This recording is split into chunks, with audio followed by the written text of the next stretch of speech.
Wal maqalah tsaniyah wal 20. Maqalah yang ke-22.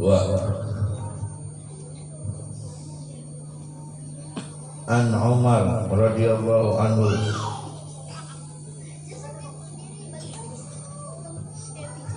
wallahi ma ibtalaitu bi baliyatin illa wa kana lillahi alayya fiha arba'un ni'am. Demi Allah, tidaklah aku diuji dengan ujian kecuali adalah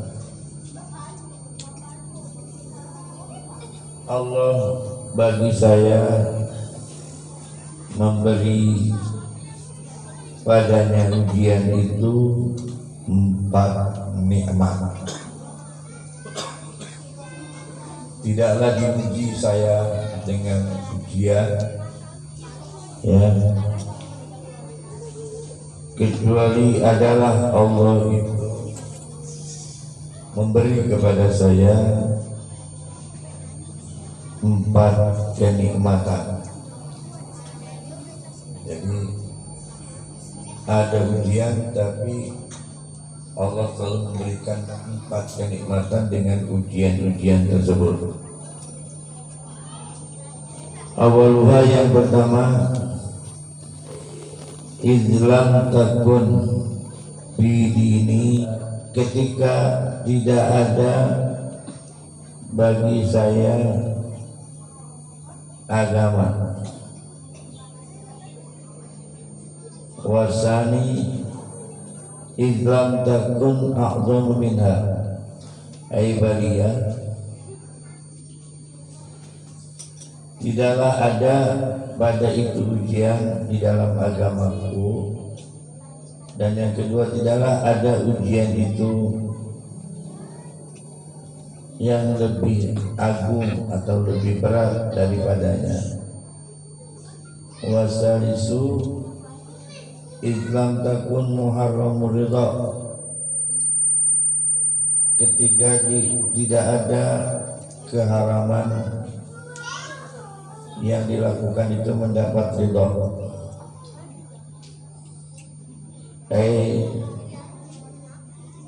Tidak didapati ridha bitil kalbaliyah, dengan itu baliyah. Warabi'u Ani ajuz sawaba alaiha tilkal baliyah, saya berharap pahala atas ujian itu. Bingung ya?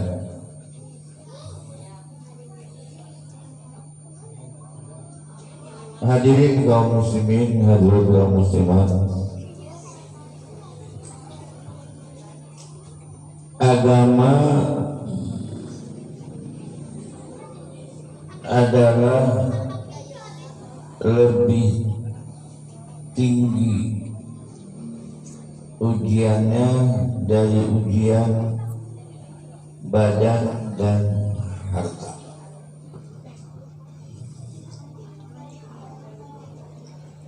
Maka kemudian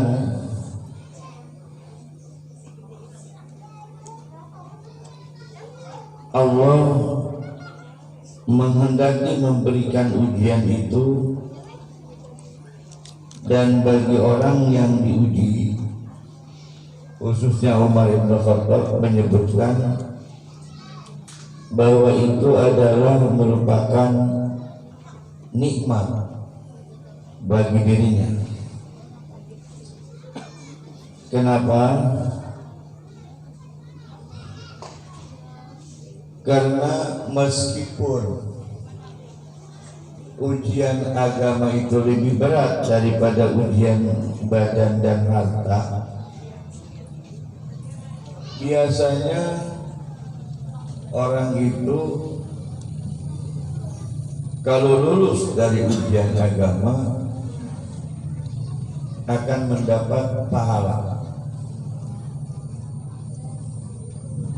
dan itu kepastian. Artinya bukan hal antara iya dan tidak. Namun ketika diuji tentang dunia dan badan atau harta dan badan, lulus belum tentu dia mendapatkan pahala. Artinya kelulusan dari ujian badan dan harta itu bisa iya, bisa tidak dia mendapatkan pahala. Maka oleh karena itu, sesuatu yang ujian itu manakala bisa kita lalui dengan berhasil dan berpahala, itu merupakan nikmat. Kalau kita beragama tidak diuji, ya biasa-biasa saja. Tapi ketika diuji, kita kemudian berdoa kepada Allah, ya Allah, luluskan saya dari ujian ini. Dan ketika dia berusaha untuk meluluskan apa yang sedang diuji tadi, dia yakin akan mendapat pahala. Nah, pahalanya itu adalah merupakan satu kenikmatan yang bisa diterima. Lalu kalau ujian badan, ujian harta, mana yang kita harapkan dari kita dapat pahala? Sakit. Gak ada orang yang menyebutkan, ya Allah, luluskan ujian sakit ini. Ya, tapi menyebutkannya bukan luluskan, sembuhkan sakit ini. Jadi bukan luluskan tapi sembuhkan. Kalau luluskan dia akan tetap diam, tetapi berusaha untuk dia tidak mengikuti ujian tersebut, tapi dia lawan ujian itu. Misalnya orang itu ketika beragama, rumah ibadahnya dibakar, nggak perlu marah, itu ujian dari Allah. Ketika dia mengatakan setiap bumi ini bisa dijadikan untuk sholat, ya udah, ngapain kita kemudian marah-marah? Nah, ketika kita marah-marah, kita nggak dapat ujian, nggak lulus ujian, kita dapat dosa. Tapi ketika kita nggak marah, kita pindah sholat di lapangan, sholat di rumah, sholat di pasar, sholat di jalan raya. Ketika mobilnya bisa nggak ada masalah. Dan ibadah itu mendapatkan pahala lebih daripada ibadah tanpa ada ujian. Itu ya. Kemudian yang kedua,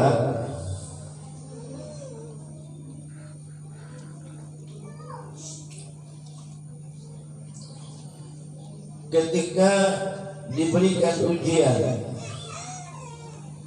lebih daripada itu, lebih dari agama, ya, kalau lebih dari agama, a'zam, lebih tinggi, lebih besar ujiannya.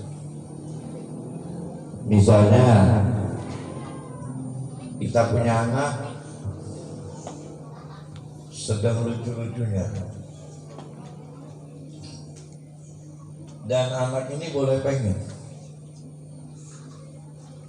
Dia berdoa kepada Allah. Dan ketika lahir dia bahagia. Dia selamatin 40 hari. Diundang orang semuanya.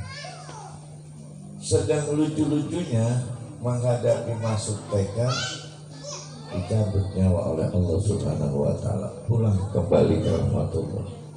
Ini ujian lebih berat daripada ujian yang tadi. Atau barangkali disuruh murtad, itu lebih berat lagi. Suruh menjadi orang yang nurut dengan aturan kafir, ini kan lebih berat lagi. Ketika ujian ini kita bisa lalui dengan sabar dan lulus, ini pun ada pahala buat diri kita. Dan Umar Ibn Khattab mengatakan setiap saya diberi ujian oleh Allah, Allah akan memberikan kepada saya dari ujian itu kenikmatan. Apa yang dimaksudkan kenikmatan? Ya pahala itu yang bisa didapatkan. Ya, sekarang kita lagi diuji oleh Allah Subhanahu wa Ta'ala dengan berbagai macam ujian. Bayangkan, kerja biasa di kantor, sekarang sudah rumah. Ujian bukan? Ujian. Ibadah biasa di masjid berjamaah dengan teman-teman, habis sholat kemudian salaman, satu kali salaman rontok dosa kita. Sekarang ibadah suruh di rumah. Betul, betul. Jadi kerja ibadah suruh di rumah, belajar suruh di rumah. Biasa di sekolahan, di pesantren, di majelis taklim. Nah, semuanya serba di rumah, ini ujian. Dituntut kesabaran. Datang lagi sekarang gempa, datang lagi banjir. Yang udah di rumah suruh keluar. Ujian lagi enggak? Kemarin gue diuji dari luar suruh masuk ke rumah.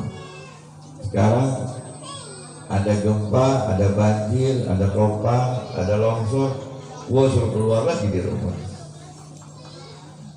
Nah, kalau topannya bareng dengan coronanya, bareng-barengan terus, itu orang lurah lari ke sana, jangan dalam keluar, jadi nggak sempat belajar, nggak sempat ibadah, nggak sempat kerja.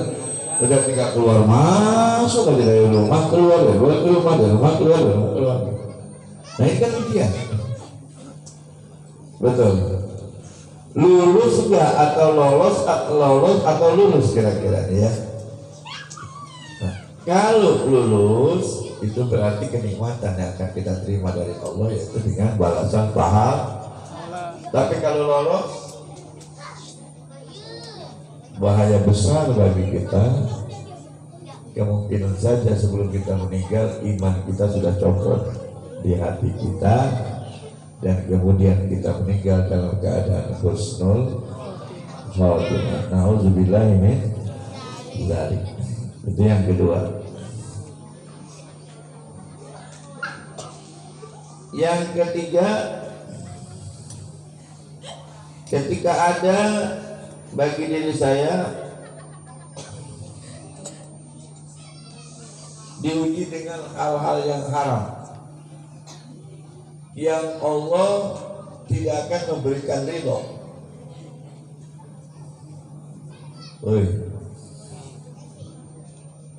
Dihadapkan kepada suatu makanan atau satu pekerjaan atau satu tindakan, satu ucapan yang dilarang, yang diharamkan. Ini ujian bukan? Ujian. Ya kan? Ujian bukan ini? Enggak boleh ngomong itu haram.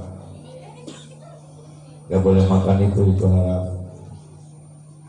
Betul. Gak boleh ngerjain itu haram. Nabi Adam aja diuji, apalagi kita. Nabi Adam kan engkongnya kita, engkong kita, kayu buyut kita, mungkin termasuk kayu buyut kebenaran gitu ya. Kira-kira kebenaran nama Nabi Adam lainnya duluan mana ya? Kalau kebenaran nama Nabi Adam duluan mana itu? Awal gelap. Ya, ya.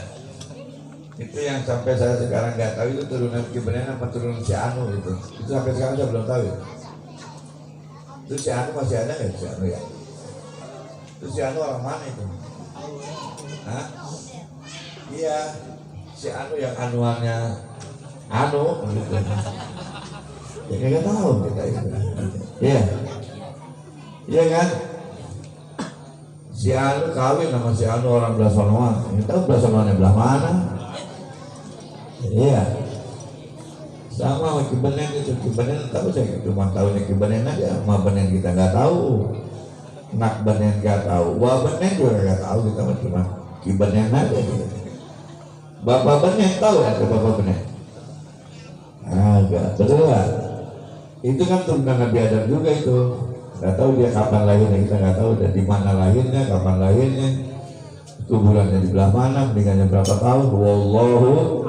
Tapi dia yang jelas adalah orang, yaitu turunan Nabi Adam. Nggak mungkin disebut kalau nggak ada orangnya, ya kan? Nggak mungkin. Cuma karena kebodohan kita, jadi kita nggak tahu gitu. Ya. Kalau dalam bahasa Arab jangan itu pulang, si pulang, pergi sama si pulang. Gitu ya, si pulang pergi sama si pulang, gitu ya, pulang. Oke, dikasih ujian sesuatu yang haram dan dia menerimanya karena itu ujian. Menerima itu bukan berarti yang haram itu dimakan. Artinya siap menghadapi sesuatu yang haram kemudian ditinggalkan, bukan diminum, bukan dimakan.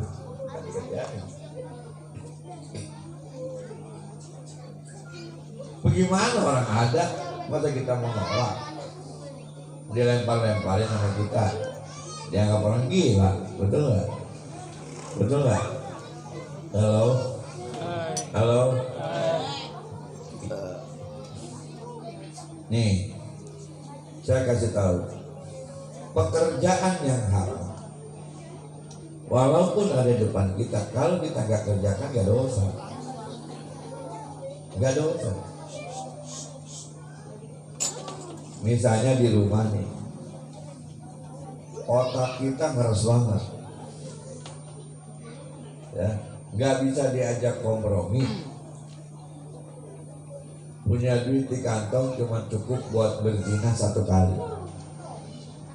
tapi dia mengatakan saya tetap mau zina walaupun cuma 1 kali di rumah. Itu belum dosa. Jalan dari rumah ke tempat berzinahan belum dosa.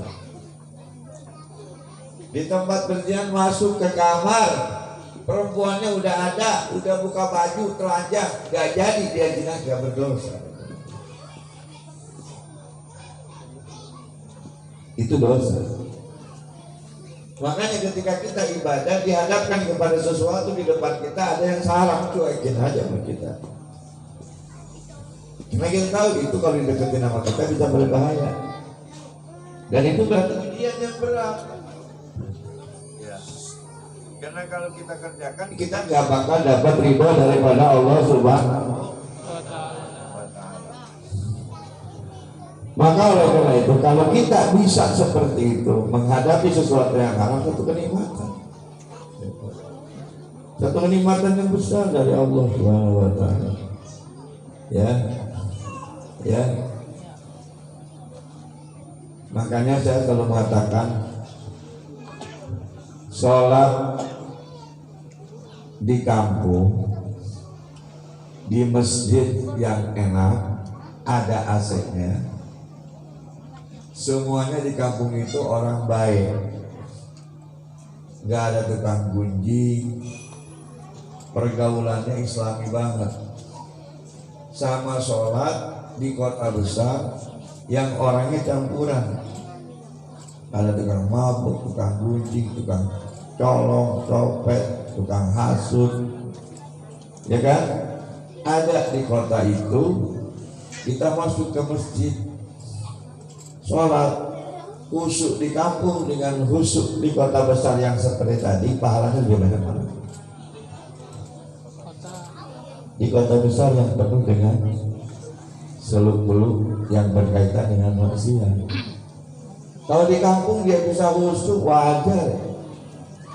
Tetangganya semua bergaul dengan Islami, tempatnya sejuk, masjidnya ber-AC, orang yang mengucapkan assalamualaikum berkain semua, tidak ada tempat mabuk, tidak ada apa. Maka oleh karena itu di dunia ini tidak ada tempat yang bersih secara 100% dari orang yang berbuat maksiat kepada Allah. Sebab itu adalah ujian buat orang yang taat. Betul.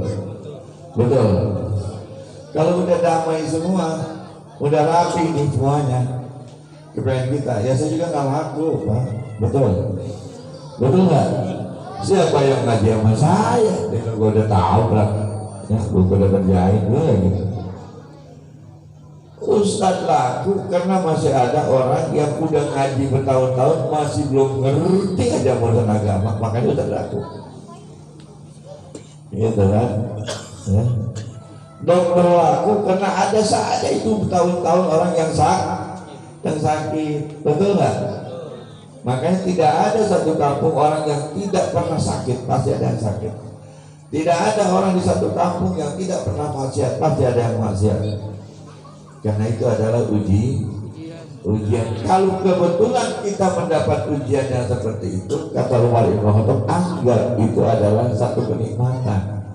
Karena Allah akan memberikan pahala kepada kita lebih besar dari tempat yang aman. Itu betul.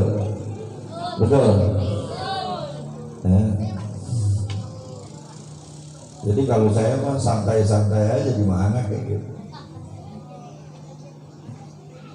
Sebab gini ya, ala bizikrillah tatmainnul qulub. Bagi saya modalnya cuma satu. Ketika Allah kasih tahu dalam Al-Quran dan yang zikir kepada Allah, tenanglah hati, alhamdulillah. Gitu. Ya.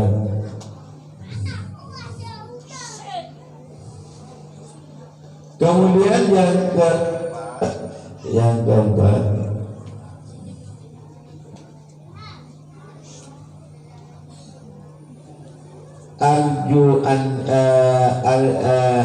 arju sawaba 'alaiha. Berharap pahala itu pun ujian. Hati-hati. Berharap pahala itu ujian. Diuji dengan bermacam-macam ujian kita bisa lulus, tapi kadang-kadang kita ibadah berharap pahala kita nggak lulus. Banyak orang yang sampai hari ini, kenapa kamu sholat? Takut disiksa di neraka. Jadi berharap apa? Ujian gitu. Hati-hati gitu. Halo? Hati-hati, terutama anak muda. Ibadah kita harus diposisikan dalam rangka syukur kepada Allah. Hati-hati nih, syukur. Kalau enggak ibadah, kita manusia enggak tahu diri. Ya,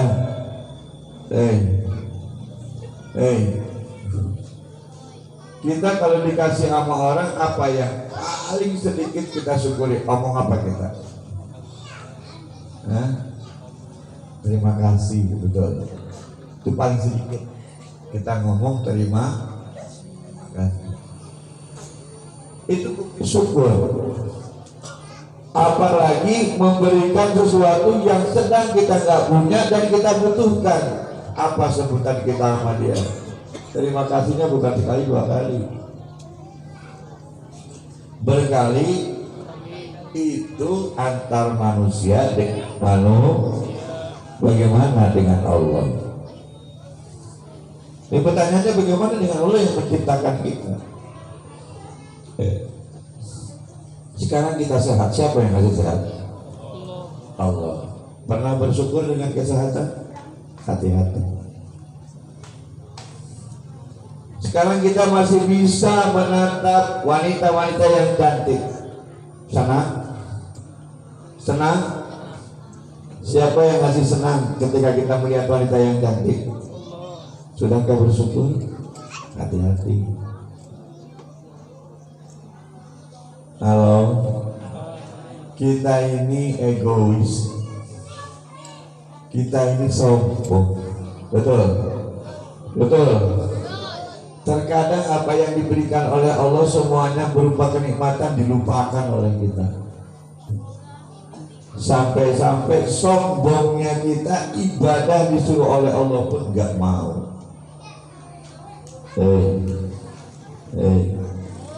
Malah maksiat yang kita kerjakan lebih banyak, bukan taat.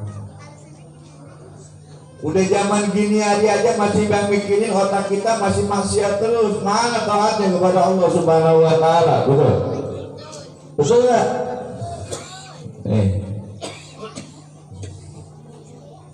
Zaman dulu ada orang yang datang ke Nabi Musa, perempuan cantik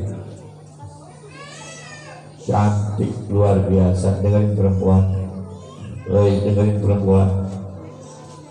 Mudah-mudahan perempuan yang dengerin omongan ini diberi hidayah oleh Allah dan mau mengamalkan agama dari saya. Amin.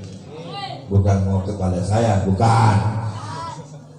Kalau mau kepada saya nanti ada yang GR lagi. Ya, paham ya? Gini, ada yang datang ke Nabi Musa, perempuan cantik, alang kepalang cantiknya luar biasa, tapi datangnya dengan wajah yang sedih, air matanya terus mengalir. Ketika dia assalamualaikum kepada Nabi Musa jawab di dalam, waalaikumsalam, siapa Anda? Saya seorang tamu yang ingin mengadukan hal saya. Kalau kata kita sekarang mau curhat, silahkan masuk, silahkan duduk. Curhatlah perempuan ini kepada Nabi Musa alaihi salam. Kenapa kamu menangis wahai gadis cantik? Kata Nabi Musa, saya punya dosa besar. Apakah dosanya sebesar langit? Lebih dari itu. Apakah dosanya sebesar lebih daripada itu? Apakah dosanya lebih besar dari langit dan bumi? Lebih daripada itu. Apa yang kamu kerjakan sampai kamu mengatakan dosa itu besar? Saya ini berzina dengan orang, kemudian saya bunting. Ketika lahir anaknya saya bunuh. Coba bayangin, saya berzina, dosa besar nggak? Bunting, anaknya lahir dibunuh sama dia. Nabi Musa marah. Nabi Musa bilang, keluar kamu dari rumah saya. Jangan kotori rumah saya oleh dosamu yang tidak mungkin diampuni oleh Allah Subhanahu wa Ta'ala. Itu perempuan pulang dalam keadaan sedih menangis.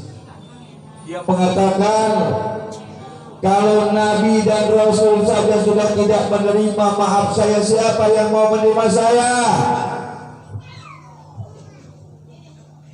Ketika dia berjalan belum jauh, malaikat Jibril turun kepada Nabi Musa. Kata malaikat Jibril, ya Musa, kenapa kamu usir orang itu yang mau taubat kepada Allah? Saya tidak suka dengan perbuatan dosanya kalau besar. Kata malaikat bilang ada yang lebih besar dari itu. Ada yang lebih besar daripada itu. Bahkan bukan satu kali lebih besar daripada itu, 1000 kali lebih besar daripada orang yang zina dan membunuh hasil berzina itu. Betulkah kata Nabi Musa ada yang seperti itu? Ada. Dosa apakah ya Jibril? Dosa yang tinggalkan sholat satu waktu. Orang yang meninggalkan sholat dosanya lebih besar 1000 kali daripada berzina dan anak zinanya dibunuh. Coba bayangkan. Mari lihat sekarang, masih banyak orang Islam yang ninggalin sholat. Sadar, mudah-mudahan kalian mendapat hidayah daripada Allah. Sholat satu waktu dosanya lebih besar daripada berzina satu kali dan dibunuh anak hasil zina. 1000 kali lebih besar.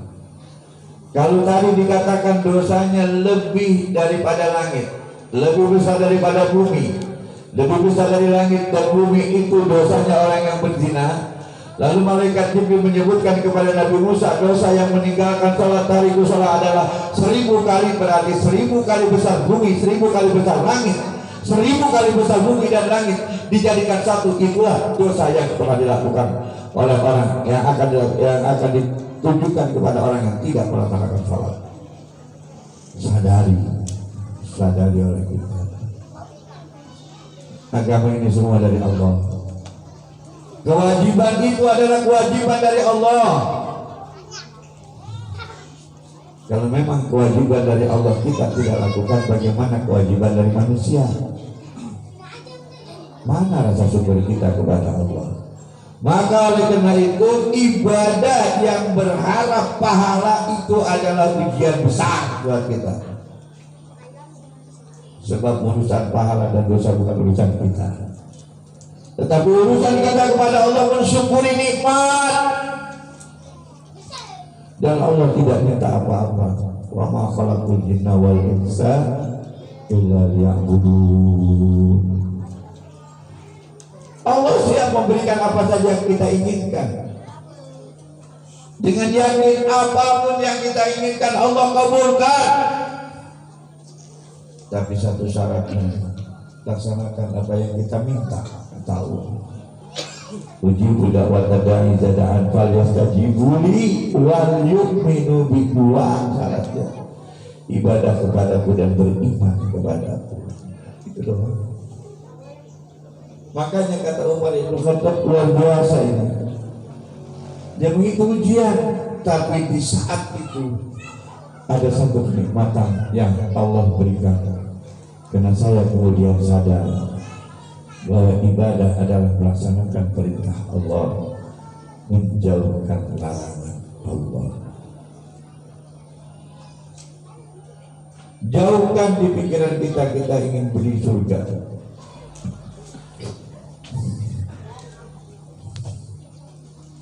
Salah seorang wali wanita, Rabi'ah al-Adawiyah, ketika beliau berdoa kepada Allah, ya Allah, andaikan aku ibadah berharap balasan surga, masukkan aku ke dalam neraka. Andaikan aku berharap dari ibadahku berharap surga, masukkan aku ke dalam neraka.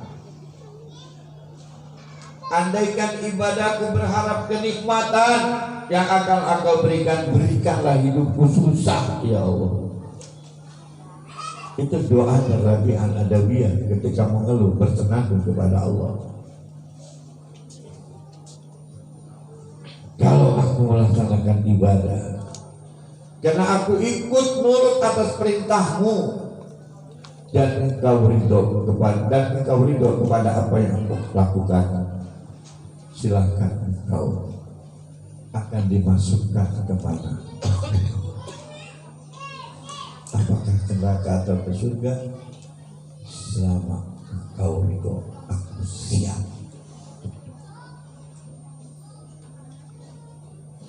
Karena balasan surga itu karena Allah itu.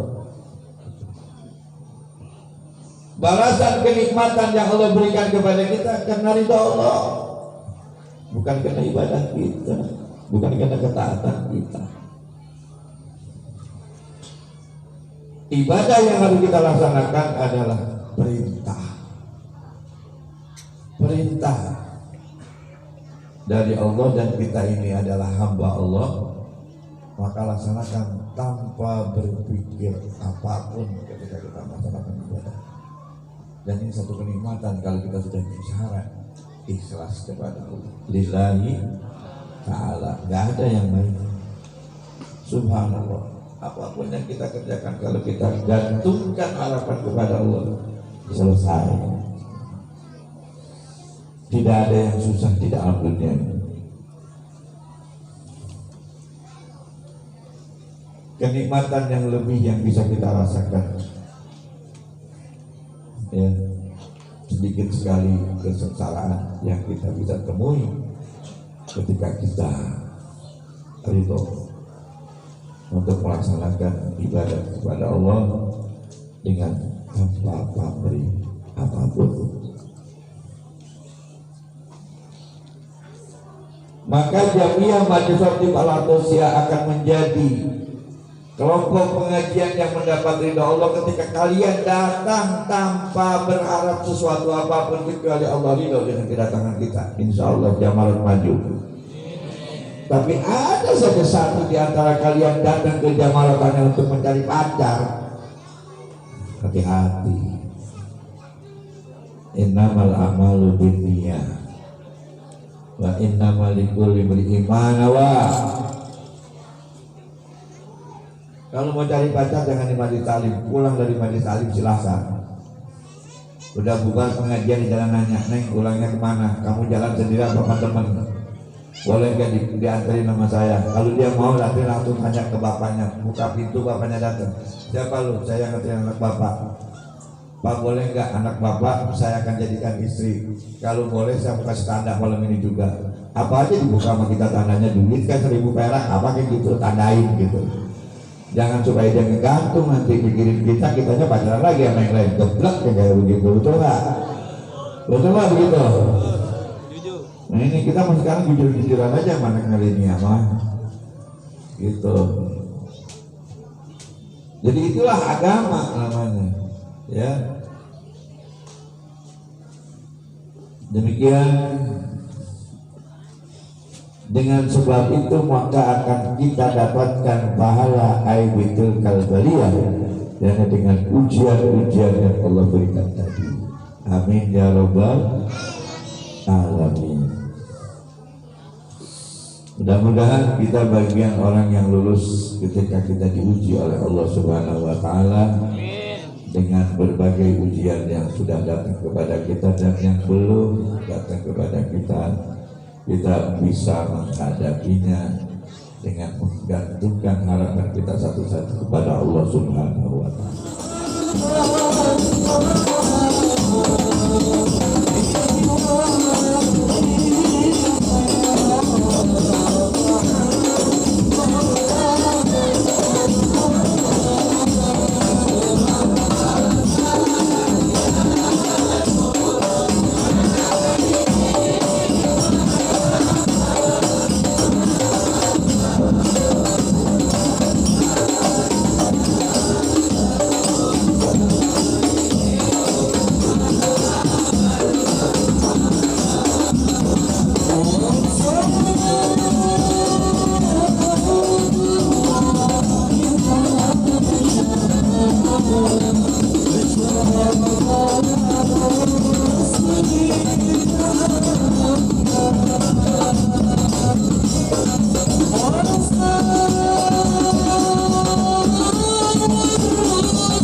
قد سألنا يا الله من عطاياك الجسام يا الله ربي فاغفر لي ذنوبي يا الله بركة الهادي محمد يا الله